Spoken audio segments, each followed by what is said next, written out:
तत्ववेत्ता महापुरुष स्वामी राम सुखदास जी महाराज गीता की महिमा बताते हुए कहते हैं कि श्रीमद् भगवत गीता की महिमा अगाध और असीम है। यह भगवत गीता ग्रंथ प्रस्थान त्रय में माना जाता है। मनुष्य मात्र के उद्धार के लिए 3 राजमार्ग प्रस्थान त्रय नाम से कहे जाते हैं। एक वैदिक प्रस्थान है जिसको उपनिषद कहते हैं। एक दार्शनिक प्रस्थान है जिसको ब्रह्म सूत्र कहते हैं और एक स्मार्त प्रस्थान है जिसको भगवत गीता कहते हैं। उपनिषदों में मंत्र हैं, ब्रह्म सूत्र में सूत्र हैं और भगवत गीता में श्लोक हैं। भगवत गीता में श्लोक होते हुए भी भगवान की वाणी होने से ये मंत्र ही हैं। इन श्लोकों में बहुत गहरा अर्थ भरा हुआ होने से इनको सूत्र भी कह सकते हैं। उपनिषद अधिकारी मनुष्यों के काम की चीज है और ब्रह्म सूत्र विद्वानों के काम की, परंतु भगवत गीता सभी के काम की है। भगवत गीता एक बहुत ही अलौकिक विचित्र ग्रंथ है।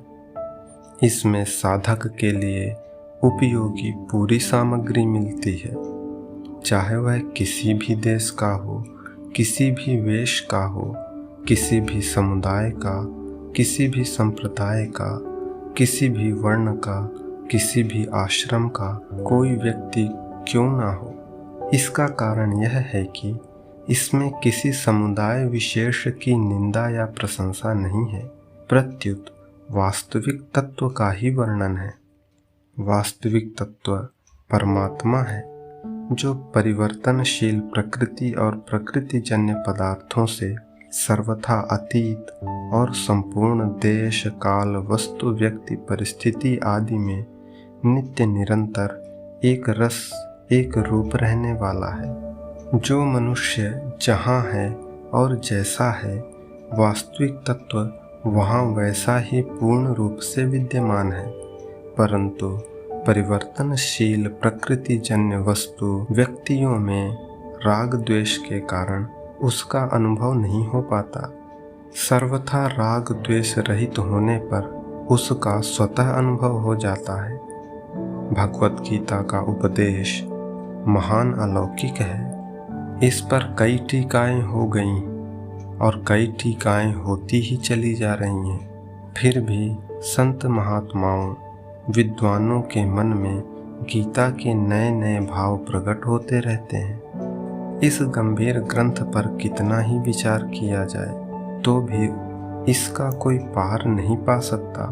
इसमें जैसे जैसे गहरे उतरते जाते हैं वैसे ही वैसे इसमें से गहरी बातें निकलती चली जाती हैं। जब एक अच्छे विद्वान पुरुष के भावों का भी जल्द अंत नहीं हो पाता, फिर जिनका नाम रूप आदि यावन मात्र अनंत है, ऐसे भगवान के द्वारा कहे हुए वचनों में भरे हुए भावों का अंत आ ही कैसे सकता है।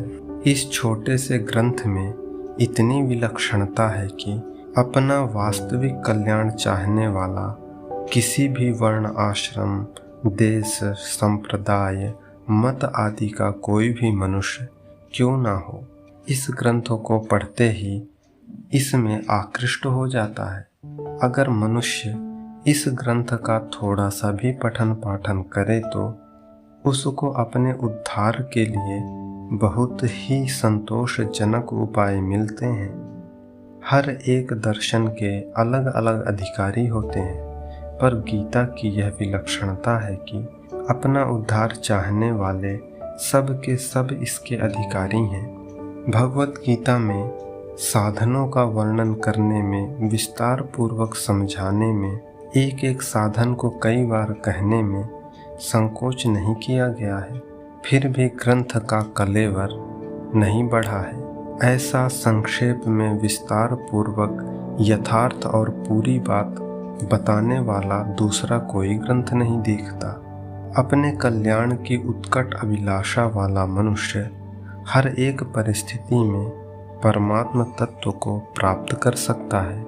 युद्ध जैसी घोर परिस्थिति में भी अपना कल्याण कर सकता है। इस प्रकार व्यवहार मात्र में परमार्थ की कला गीता में सिखाई गई है।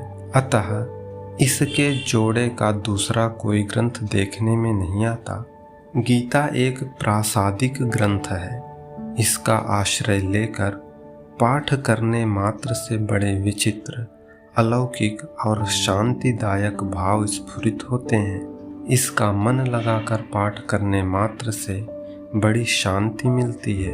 इसकी एक विधि यह है कि पहले गीता के पूरे श्लोक अर्थ सहित कंठस्थ कर लिए जाएं, फिर एकांत में बैठकर गीता के अंतिम श्लोक यत्र योगेश्वरः कृष्णः यहाँ से लेकर गीता के पहले श्लोक धर्म क्षेत्रे कुरुक्षेत्रे यहाँ तक बिना पुस्तक के उल्टा पाठ किया जाए तो बड़ी शांति मिलती है।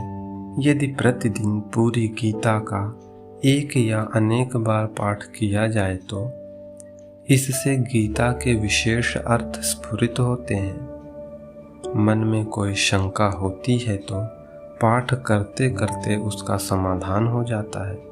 वास्तव में इस ग्रंथ की महिमा का वर्णन करने में कोई भी समर्थ नहीं है।